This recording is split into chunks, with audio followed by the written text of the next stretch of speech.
back. Again. Two Guys in the Yes, we Cloud, are. episode 3000. Yeah, 3,000 for sure. No, not quite. Almost. I some folks actually listen to our podcast through, they watch it on YouTube. And the last time we had one, which was last week, I had all these marks on my face because I had gone to the dermatologist, and it was really benign. It was like this, I had these very moly things, but they were nothing, and I sat down. She's like, oh, we can just, kind of burn those off. And it turned out to be like a cryogenic freeze thing. And before I knew it, it was done. But I walked out of the office looking like I had chickenpox. I mean, it was really, really bad. And the podcast recording was like 2 days later, and I chose to not talk about it because it just felt very self-indulgent to talk about it. So, but you can see it if you go to the YouTube podcast. And Bob had a call with me like a few days later, and we start the call, and he goes, hey, can I ask you something personal? And I go, yeah, sure. Did you get into a fight? So bad. So I'm very happy to today have been healed and no longer have any real representation of my skin treatment. Yes, you look good. I was hoping there was like a backstory that you wrestled a bear that like walked into your backyard or something like that. But no. Okay, we'll go with that story. That's good. Yeah, I should have. You know what? You're right. I should have created a story. It would have been way better. But yeah, the I backstory didn't think on my feet. I could have easily done a fight story. We'll have to revisit this moment. Well, I'm glad you're wearing red because we are coming up on the July 4th, and I've got white and a little bit of blue on, so we've got it covered. Yeah. And Shaun, our guest, of course, is dressing pretty much just all black, so it's we're all good. My normal attire. I don't know. Yeah. That's right. No, well, That's right. Great segue. So, Bob, do you want to introduce our guest? Sure. Shaun is part of our the Microsoft. He's actually, we'll talk a little bit more about his title because it's very long and a bit confusing. But he works in our education space and for Microsoft, and would love, Shaun, to hear more about kind of your background, what you do for Microsoft, and kind of your career journey would be great. Yeah, awesome. Yeah, thanks so much. I'm on my official title is a Modern Workplace Ecosystem Sales for U.S. education. Quite a bit of a mouthful, but for most of us that have been around Microsoft, Modern Workplace is really like our productivity suite. So things like Office 365, Microsoft 365. But also, really responsible for a lot of the device sales in education too. So that's, talking about our great devices from our partners like Lenovo and HP, Acer, Asus, and Dell, and really the gamut of devices that span across those manufacturers that are awesome for education. So I work with partners like Insight. I've got a couple of our distribution partners that I work with as well, and so yeah, we're working with partners to really get that messaging out of the total solution that Microsoft brings for education. A little bit of my background. Yeah, this is the good. Yes. This is the fun part. Yeah, this is the best part of our podcast. Yeah, it's my background is different, interesting. I come across people all the time that have changed and switched careers and stuff like that. I'm actually a pilot. So I about my junior year in high school, I got exposed to aviation. My dad worked in the aviation industry as an engineer for years, so I was always around jets and helicopters and stuff like that. And so got into tried out flying in a small airplane. Totally fell in love with it. Went to a camp for a week in the summer. My flight instructor was like, hey, man, I don't care where you fly, but you got to do this because you're a natural. So I ended up enrolling in and getting accepted up to Embry-Riddle Aeronautical University up in Prescott, Arizona. We were moving out here as a family anyway from Connecticut, so it worked out perfectly. So went through, got an aeronautical science degree. I got a minor in safety. And so I had basically all my credentials. Got my flight instructor rating here in Phoenix after I graduated, and then September 11th happened.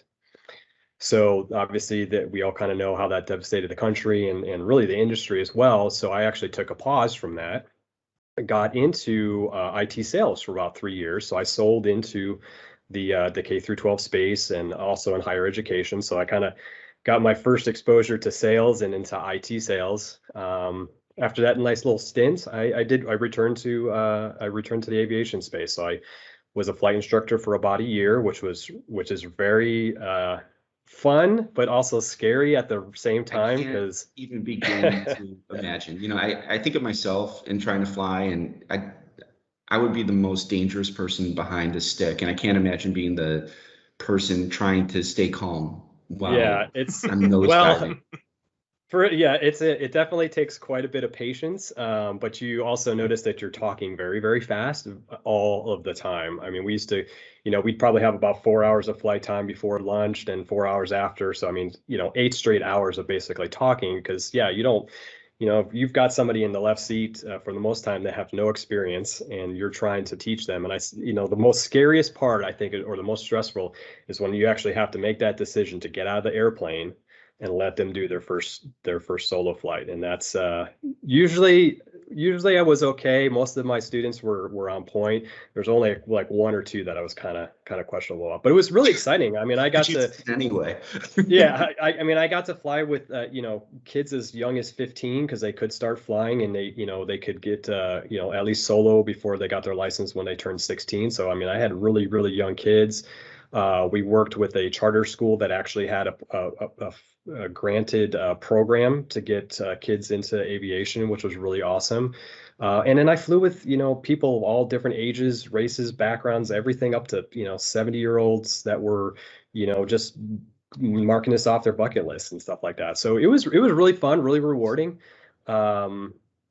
But very stressful at times. Then I started flying charter. So we actually had a charter operation out of Chandler, and we used to fly all around kind of Arizona into Colorado, California. That's when I started flying more twin engine airplanes. Got up to King Air was the biggest airplane that I got to fly.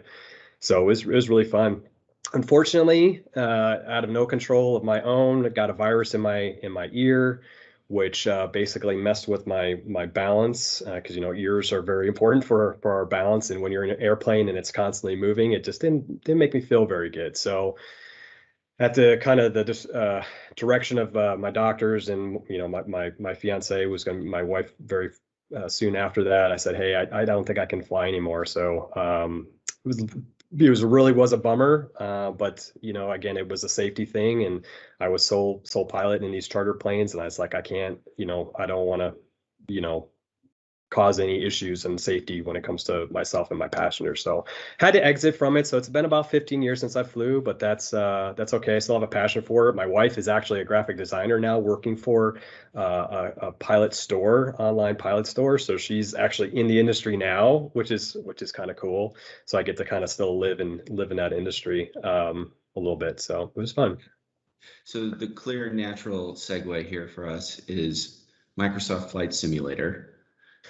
Yes, it is very, very cool. I'm not gonna. Okay, I was gonna ask, right? How real is it? In the sense that it's really evolved over the years. I remember back in the day, it was Kluge, it was still kind of cool. I crash airplanes all the time. I mean, I've been a Microsoft Flight Sim pilot for since I was, probably since the first one kind of came out. I mean, I had that joystick on my old PC and was flying around. Now, I mean, it's pretty realistic. I think all the physics and stuff are there. So I mean, a lot of this stuff is really good. But we actually used to use it a lot in our instrument training. So that's all just flying by instruments. And it was, I mean, when I was in college, we all had it, and we would sit there and do our instrument training on it, practicing our approaches and scanning the instruments and reading the instruments and programming everything. And we had a bunch of classes where we had to navigate basically using Flight Simulator. So it's a really cool tool. It's a really powerful tool, and it's fun. And it's fun. My son's been egging me to go get a full simulator set up with Flight Sim because he wants to get into it. So yeah, it's really cool. And that's got to be kind of neat for you to have your kid, want to kind of take that journey too. Yeah. He's like, Dad, when are we flying? I'm like, I think I'll wait till you can get your pilot's license, and I'll fly with you. Yeah, sounds good. Right. So maybe. So do you I'm sorry, Bob, go Yeah, go ahead. ahead. I just wondered with your the virus that you got in your ear, one, does it affect any other portion of your life, right? Did you notice anything else? And then do you ever go back up, every once in a while just to fly a little bit? Yeah, so early on it did affect a lot, like if I was there's a lot of things that work how your I learned a lot with this, but there's a lot of things that your brain uses to help with balance, right? So it's not only Right. your ears, right? Ears are probably primary, but they also uses your eyes and it uses your skeletal, your muscles basically. So I would notice like if there were days that I was really tired at night or I was sore from like working out or something like that, I definitely felt it.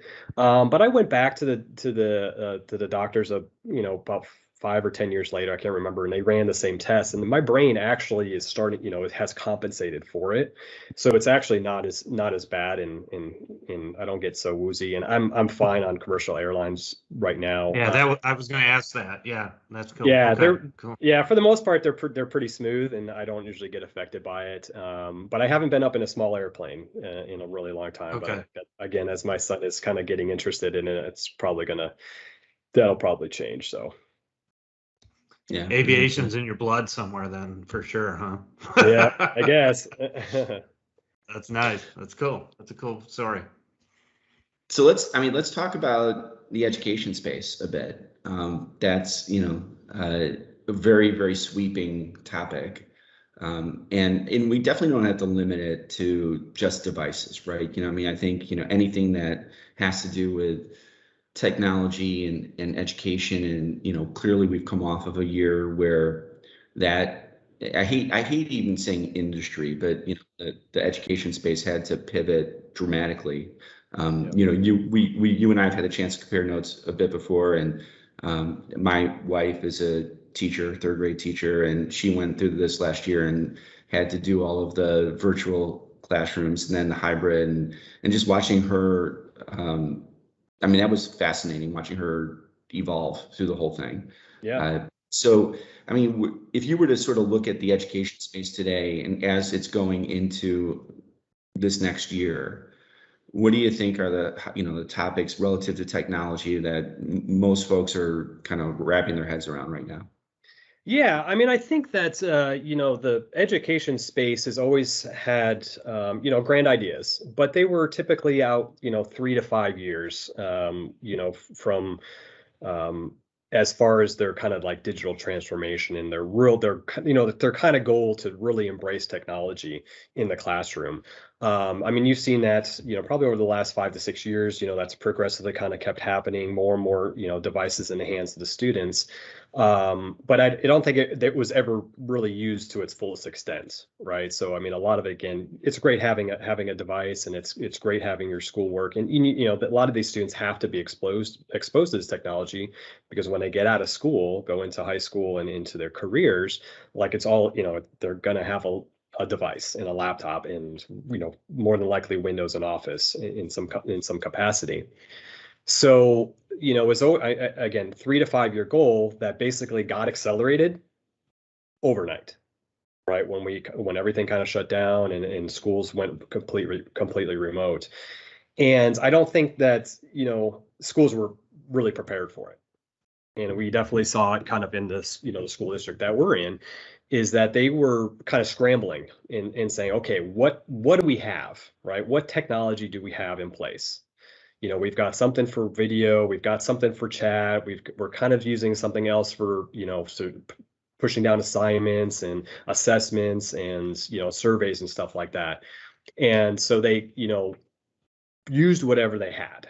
And then there was a big scramble for devices, right? Because everybody was remote, but they still wanted to, do some kind of learning, had to get technical. They didn't want to go and print off a bunch of stuff and send it to students. And they knew they wanted to be live. So again, they had to pivot and transition very, very quickly. So I don't fault any of the schools with the way that they kind of started out this pandemic. Again, it was really how do you get a whole bunch of teachers trained on all this technology very, very quickly? How do you help students that have never used this technology before use it remotely? And then there's kind of that third piece is like, hey, a lot of parents and guardians took on that role of I'm tech support in the house, right? Like I got to help my students, get online, be online, help them with the camera and the microphone and which app are we in and which is there. So it was a very, very, very confusing time, but it was, a necessity because we had to continue to learning and we had to keep, students and teachers engaged and being successful with the rest of the year. Then, kind of we went through the summer. And what we noticed is a lot of schools basically reevaluated, what worked, what kind of worked in those last 4 months of the year. What do we change? What can we change, and what do we go do going forward? And so personally, from our, my son was in second grade at the start, so he basically did his whole third grade career, which was partly where we live in Arizona. We've had partly in person, partly remote in the beginning of the year. Then it went in person, and then they took a break during the fall holidays, right after all the, a lot of people kind of getting together to mitigate any risk at the school. So it was a very like in and out of the kind of the classroom. But we had 5 different applications we were using for my son's schoolwork. Right. We had one for video, one for chat, one for assessments, one for assignments, and then I think there was another one like for surveys, and it was just too cumbersome. And I think as we kind of move into this next year, again, I think schools are going to be like, how do I streamline? How do I focus? Because this hybrid learning is really not going to change or go away, right? There's going to be opportunities for in-person classroom learnings. There's opportunity where, students may not go back into the classroom because of some physical disability, or maybe they are sick, or oh my gosh, it's a snow day, right? Gone are probably the days of snow days. So you're still going to have this capability of this hybrid, this hybrid learning. And plus the schools, right, not only with federal funding, but their own budgets, they put a huge investment into this technology. So they really want to be able to use it, and they need to use it, how do they use it successfully? And that's kind of part of the equation. What do they have, and how do they use it, successfully? So kind of what our future looks like in that in the education space, from everything that we're kind of seeing and in personal experiences too. This hybrid digital transformation is going to continue to flourish. There's going to be more and more opportunities for technology solutions in the classroom, whether it is the device or the software solution that wraps around it. And the other piece is security. Right, security is paramount right now for education. They are one of the most targeted industries, out there, and we have to be helping our students, protect our identity and our faculty and staff's identity. And schools are really going to have to focus on security, and that's going to be a big piece probably within this next year. Yeah, that makes perfect sense. So I've always looked at the education space, particularly K through 12, and I have, because of my career and how I grew up in the business, I have this Microsoft prism. I always think about, hey, where's Microsoft in this world? And K through 12 has always been, at least this is my take on it, may not be accurate, a struggle for Microsoft, in the sense that if I think about the education space and I think about devices, I think about Apple. If I think about, collaborative, email, the Google email, as Gmail was predominant at some point. And even when the pandemic hit, the video conference became Zoom, or I think it was Zoom. I don't know the formal adoption rates, but that it was like that. And, all along I'm thinking, why isn't that Microsoft doesn't have the market share in K through 12 that it has almost everywhere else? And if you think about all the things that you just, ticked off, having a Microsoft approach to the K through 12 environment really does check those boxes. So how does Microsoft, and first, am I wrong? So you could easily start by saying, no, Elliot, you're wrong. And, if I'm right to some degree, what does Microsoft do to attack that, Sure. or to address it? Sure. Yeah, so good question. I mean, I think from starting with the video platforms and stuff like that, there's always a need for something, and the lowest path to resistance to get to that is if things are free or very, very low cost, right? So again, a lot of times, certainly in the education space, again, with strapped budgets, I mean, they got to get the most bang for their buck, right? And if they have to do what makes fiscal sense, but also, is a checkbox that says, okay, I'm satisfying this need. It's going to be good enough for what we need to do. Oh, by the way, it's either free or very, very low cost, and it's affordable. And again, within this pandemic, we didn't have a lot of the funding in the very beginning. So again, they had to gravitate towards what they could get, one, set up very quickly, and that was probably very inexpensive. But teams did tremendously well within this last year. I mean, a lot of schools, that either had Office 365 or had migrated to Microsoft 365 had the capability of Teams. We offer Office 365 online for free to any schools, right? So we had a ton of schools that, took us up on that offer, right? So they had full Office suite. It was just accessible online, which gave them the capability of Teams. So again, we did really well. Teams has grown dramatically, not only in the corporate space, but obviously in the education space as well. When you kind of think about devices is one of those things I think that you're kind of alluding to when we think about the education space. For the longest time, we didn't have low cost devices in market for education. There's, when you think about devices in that space, I mean, they have to be super rugged, right? I mean, these things are going to get beat up more than our corporate devices do, right? Yes, I always joke with the OEMs. I'm like, how you test the durability of that device? Give it to a third grader for a year, and you'll know how it is, right? Yeah. So again, when they were building these devices and stuff like that, we worked very, very closely with them, certainly over the last 3 years, to say, hey, look, we need to get these devices that are running Windows, full Windows 10, right? So not a cloud operating system. It needs to work online and offline. So, we worked really closely with them to bring devices, within a reasonable price point. So, I mean, we've got devices, clamshell, full Windows 10, 4 gig, 64 configurations, starting under $250 from our OEM partners. So, I mean, the devices are there. It actually ends up just being an awareness thing. If you think about a school, just like you kind of mentioned, how many different operating systems are they running on? They've probably got some Apple. They probably have some Chrome. They most certainly have Windows, because that's what teachers in the schools basically run on. They may have some Android in there. Maybe they're managing some cell phones and stuff like that. So, there's a ton of stuff. But if you think about it from a PC perspective, there is a Windows device at every single price point, every single configuration, and for every single persona at a school. So legitimately, these schools could run on one operating system, only have one operating system to manage. And so that just kind of comes into an awareness thing. Unfortunately, our competition is kind of like the Kleenex of tissues, right? When you got a runny nose and you ask, need a tissue, ain't asking for a Kleenex, but that's just a brand, right? That's not necessarily what you're asking for. And so a lot of schools just got into this mindset of, when they're looking for low cost, it's our competition, not knowing, right, that there's a Windows equivalent version. And by the way, that may be the same operating system the teacher's using, right? Yeah. So it just ends up being an awareness thing. And we're doing a tremendous amount of job on not only Microsoft side, but from our partner side, to evangelize that as a solution.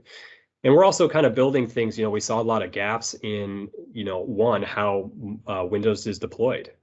Right. So we created Autopilot as a service to help get those devices enrolled in the customer's tenant, and having IT basically being able to provision and manage those devices while they're on a truck to that student's location, whether or not they're actually on-prem or if they're at their home. Same with teachers and faculty and staff.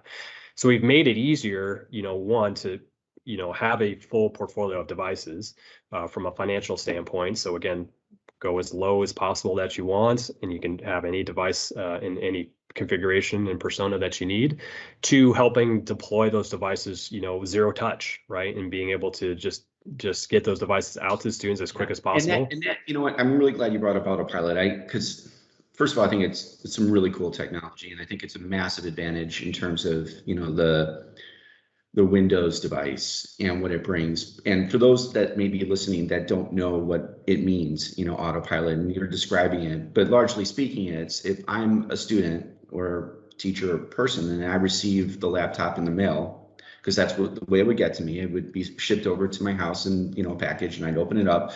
And when I hit the power button, the laptop is configured to get out into the cloud, you know, and I hate to speak at this, you know, like nebulous high altitude thing, but more or less what it does is it goes out to the cloud, gets its configuration instructions, downloads it onto the device, and the device images itself based on the instructions from the cloud. That's it. And all of a sudden that device is configured exactly the way it's supposed to by the school, with the applications that the school wants on there, with the security profile that's set for it. And it's all done automatically, and there's nothing that the student or the teacher or the parent has to worry about. Yep. And that's a tremendous advantage, I think, in all of this.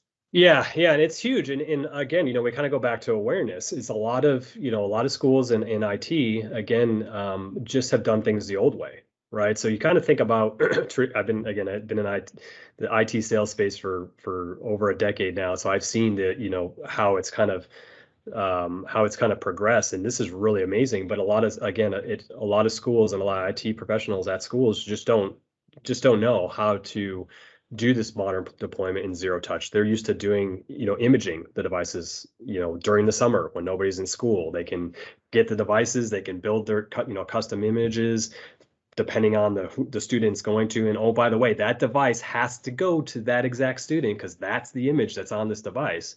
When you provision, it doesn't matter what device the student's on, right? It doesn't matter the model or the configuration or the brand or whatever, because IT is setting up that provisioning packet to just adjust the things that student or faculty or teacher needs on it. They're not even messing with the operating system. HP and Lenovo do a lot of hard work making sure that operating system works perfectly for that device. So IT doesn't have to go and wipe it and build it and spend all those cycles building the image and then having to load it on there. They could all do it, remotely while it's en route. And again, it doesn't matter the device configuration as far as the hardware platform, because all you're doing is configuring that profile, right? Provisioning that device for that student. So it's streamlining things. It's making it easier, making it faster, and oh my gosh, saving IT a ton of time. And you kind of think about IT, they're managing tens of thousands of more devices than they probably are staffed to do. So they need that streamline help. That's going to be one, low cost, which again, autopilot isn't very expensive when you think about the time they used to spend imaging and deploying the devices the old way. So they're saving time, they're saving their effort, and they can, again, they now can manage more devices easier. Mm-hmm. I got to imagine these school districts don't have hundreds of people in IT either, like a large corporation would, right? It's not an area of expertise for them in the past. So, getting thousands of devices now in the wild is probably overwhelming for them, and having that technology must be just really key. Yep, absolutely. Quick question, Shaun. Yeah. So this is going to bring back, date me a bit, but I'm wondering if Microsoft still has the School of the Future and still invests in the School of the Future in Philadelphia. That I do not know. I know we have a lot of showcase schools around the country, but that one specifically, I don't know. Yeah. So back in the day, probably before you were born, Microsoft, and when I was at Microsoft, they had a School of the Future that they invested in Philadelphia from the bottom up.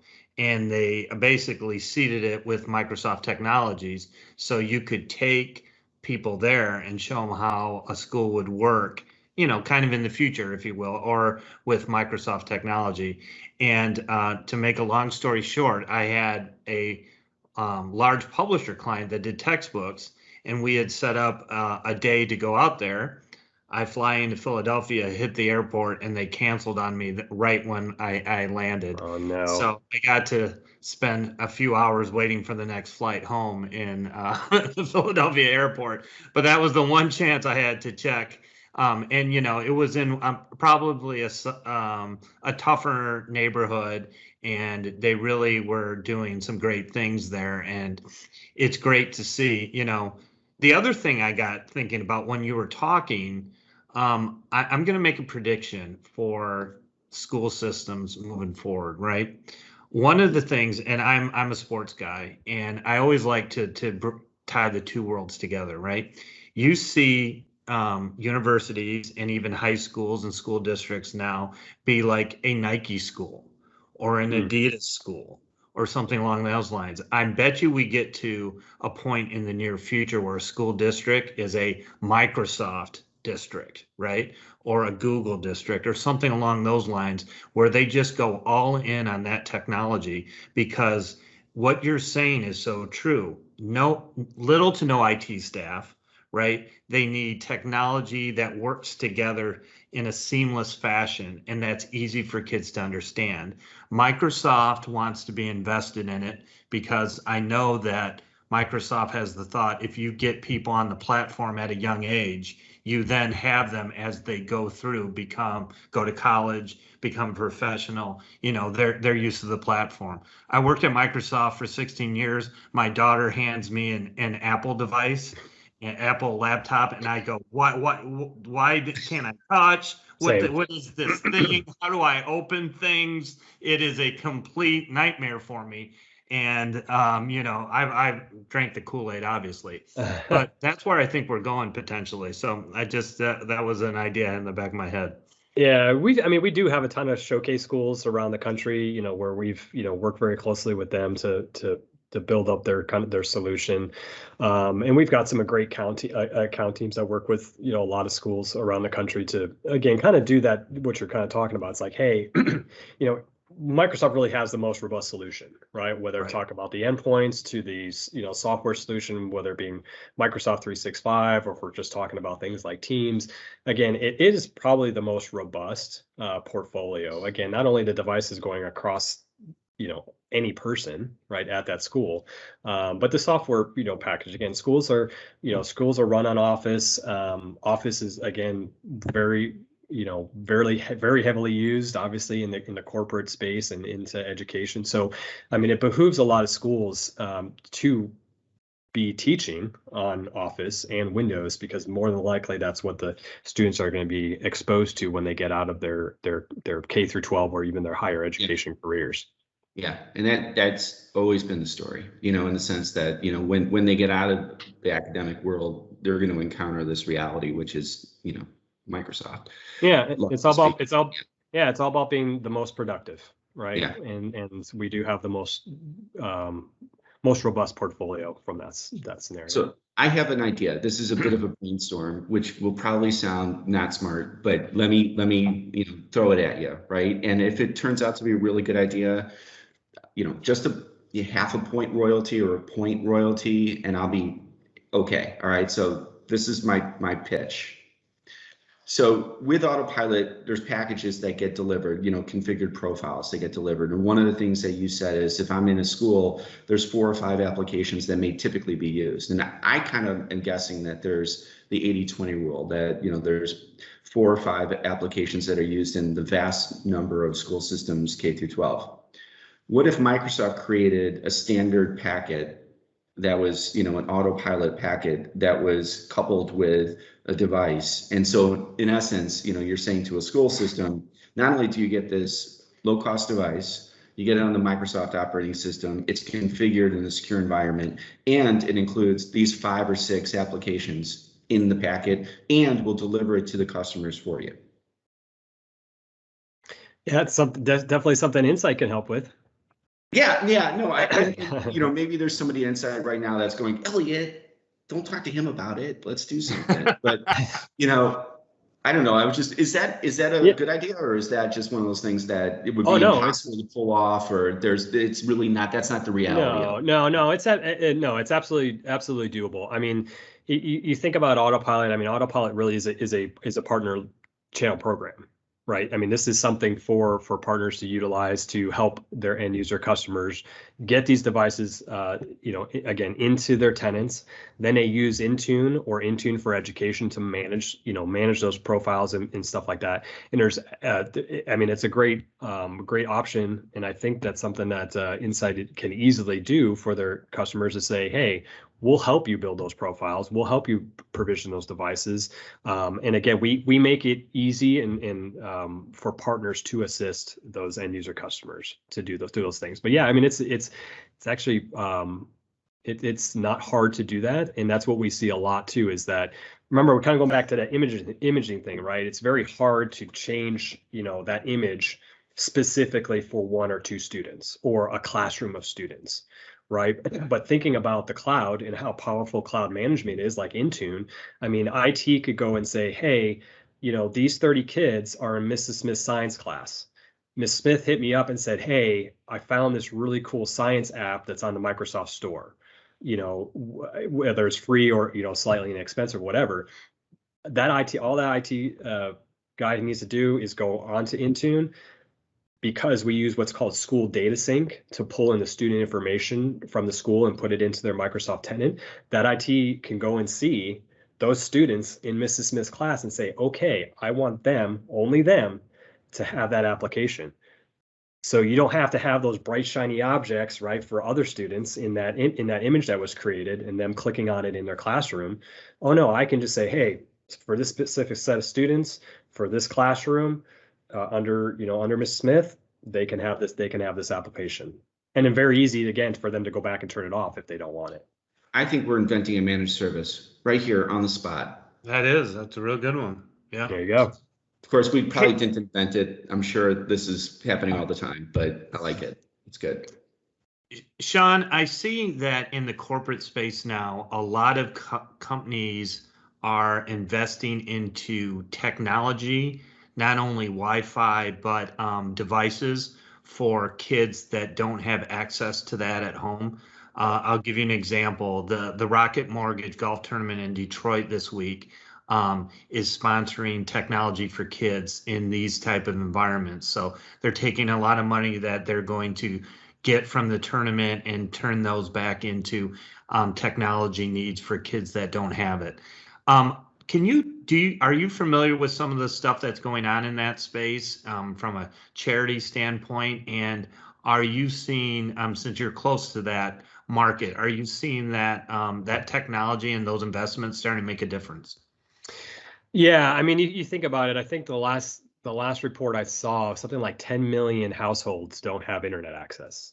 Right. Like, we take internet access for granted, just like we do water, right? In sewer. I mean, those are things that, like, we should easily have access to, but there's 10 million households. So you kind of think about that gap, right? In learning, just in learning over this pandemic, right? You had students that could get a laptop, they could access their schoolwork at home, but what about those other students and stuff? So yes, we've seen a tremendous amount of companies and corporations and telecom companies and stuff like that really stepping up to try to bring that equitability of learning, right, to all students and having that internet access. I can't speak anything specifically about any of them, but I know it's happening a lot, and it's really actually really awesome to see, because I think we're leaving too many kids behind just because they don't have internet access, which should be something that we should all be able to get to. Yeah. So yeah, starting to see a lot more of that, which is awesome. Do either of you know where the geography is around that? I mean, if you sort of heat mapped those 10 million, where would we see? I mean, you're going to probably have it all over, right? I mean, there's two pieces to it, right? One, they don't have access to it at all, right? So maybe it's in rural, more rural communities and stuff like that just don't. I mean, I don't have high speed. Maybe, I mean, is dial-up still even kind of out there? I don't know, right? But I mean, again, if you don't have access to it, you can't even have it even if you wanted to. But then there's also, hey, I have access to it, but I can't afford it, right? I mean, that's a real world problem that we have to kind of address and figure out. It's like, one, we gotta be able to get the signals and be able to use, get onto the internet somehow, but also has to be, affordable. And I think those are the two kind of gaps there. a lot of rumors around 5G and, being, super fast and better access. So, not having to have a line, fiber line pumped into your house to get internet access. You just get it like you do on your phone, which I think will definitely help and be able to scale that. But then again, we still have to address the, equitability of affordability of that technology. Absolutely. As you were talking, Shaun, it kind of resonated with me that, when I thought about that problem, I thought more about the pandemic, right? And having schools closed. But if you think about it, if you're even in school and you go home and do a project or do homework and you don't have internet access, you're at a disadvantage to every other student that's in the class from all of the information that you have available at your fingertips versus someone that has none. Talk about a huge disadvantage. Yeah. And Yeah, so yeah, and and honestly, that's a really good point. But the really great thing when you think about a Microsoft solution is that, technically, right, if you're using a PC and you've got Office Suite downloaded to the device, the students can still do work. Right. Yeah. But they may just have to say, okay, well, wait a minute, I gotta go drive into the parking lot of the school to get access to their internet, or hey, I'm gonna go over to my friend's house and I'll sync my data there, or maybe it's the public library, I can get access there. Cool, that's perfectly fine, and they could still do their work on that device because they have the software suite downloaded to the device. You don't need internet to run Word and PowerPoints and Excel and all that. A lot of other applications can be run natively on the device without internet access. I mean, that's a huge differentiator, when we think about Microsoft and a solution for schools there. I'm going to also ask you another question that dates me greatly. Does schools in the, kind of the K through 12 space, do they still have computer labs? Are those still set up where they go into a room and do stuff? So it's been a while. I have to assume yes. But actually, you start seeing more computer labs created for esports. Oh, So that's interesting. yeah. So that's where you actually. Man, I could riff on that. I was gonna say, do schools still have those cards with the punch outs in them? The Dewey Decimal System? No, but seriously, I want to talk about esports because this will be the most controversial part of this podcast. Because I too, like Bob, I'm a sports guy, right? I'm old school sport. I really struggle with putting E in front of sports and saying it's sports. I really do. I don't view esports as sports. And I know that may be, horrible to say to some people, but am I off there? I mean, does anybody is this a hallelujah for anybody, or is this off? Yeah, I'm going to definitely say that is very controversial. Yeah. But take the physical aspect out of sports for a moment. Which is my problem. Okay, I know, but stay with me. But stay with me. So take the physical aspect out of it. What else is included with sports? Okay, fine. I know you're leading me down a path, and I will placate to that. But I think about competition, right? So competition, I would say, removing physicality from it, because I think hand-eye coordination to me is a physical thing, right? I view that as physical. So I'm not sure if I can count that or not, but I think competition is definitely part of it. So I think that's part of sports. If you take physicality out of it, if that's a word, for the physical nature of sports out of it. Yep. Yeah, I mean, yeah, strategy, collaboration, teamwork. Sure.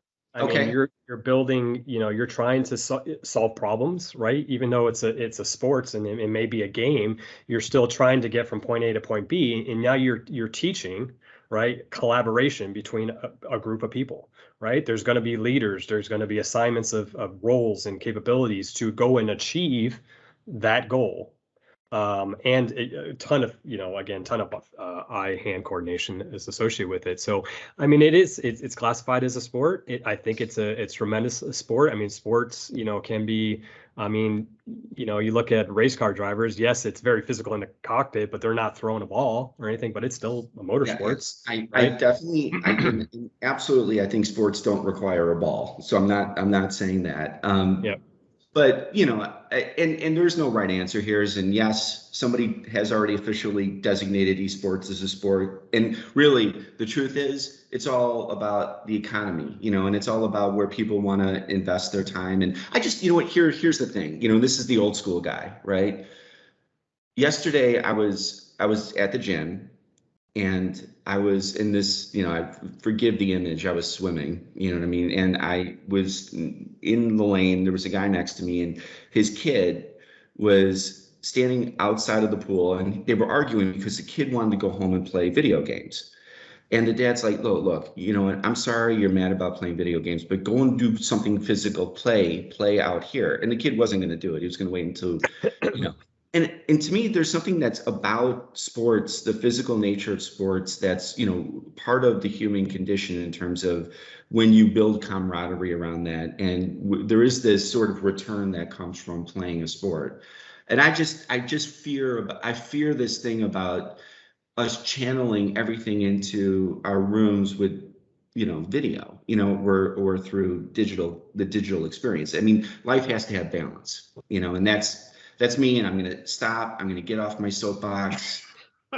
I'm done. I apologize for this tangent. I clearly feel more passionate about it than I thought. It's okay, Elliot. No, I mean, again, I just want to kind of close out on esports because it really, it's one of those things that's going to be here. It's blowing up. It's honestly, if you think about technology, right?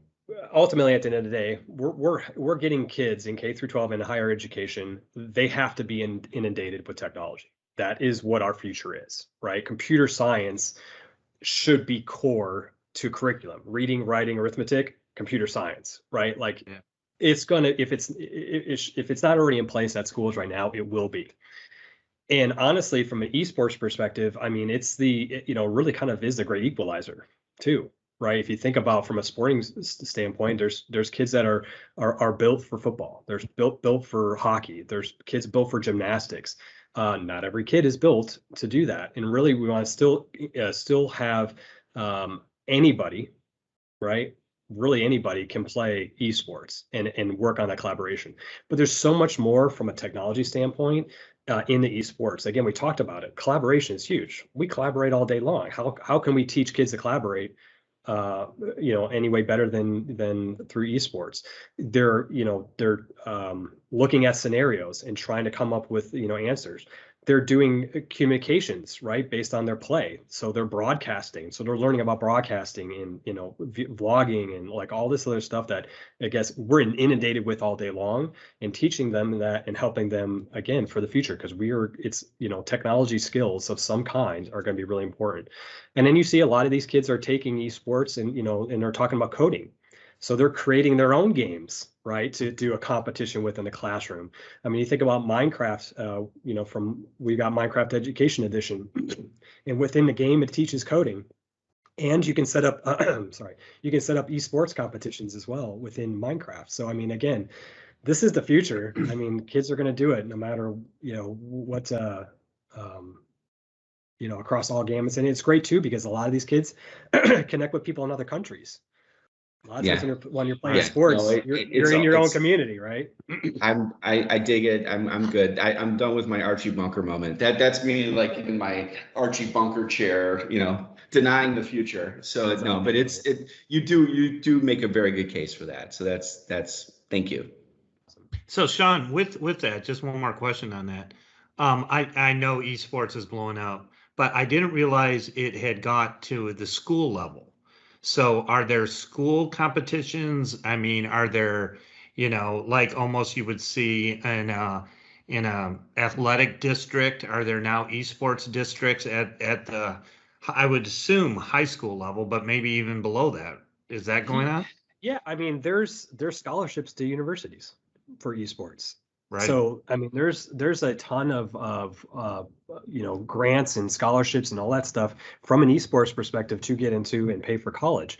So, I mean, it's happening fast and furious. I mean, again, from the college level, you're probably seeing it a lot more. Right. You're starting to see more and more in high school because, again, they're trying to help those students get those scholarships, right, into the college. Into that college space. So it's happening in high school as well. And then I think it's probably, again, in the lower grade levels, maybe, it could be, I mean, certainly, like I said, when you're playing games like Minecraft, because it's so, Minecraft's so powerful because you're building your own worlds and you're able to do a lot more than just kind of like a pre-built video game is when that's used for esports.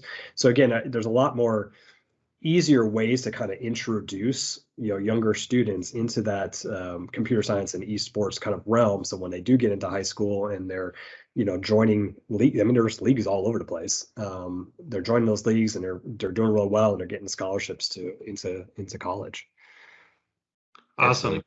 Yeah. Really well, super. Shaun, I think we're out of time. We've kind of hit our mark here. So I want to thank you.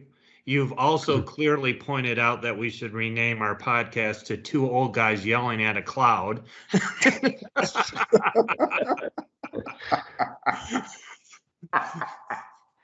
So we're going to have to update all our imaging on that. Really appreciate your time. Awesome. It's a great conversation today. And thank you so much for joining us. Yeah, thank you guys so much. It was a blast, and I appreciate you giving me a few minutes to talk about myself, which I don't normally do. So, thank you so much. Appreciate it. Thanks again, Shaun. You bet.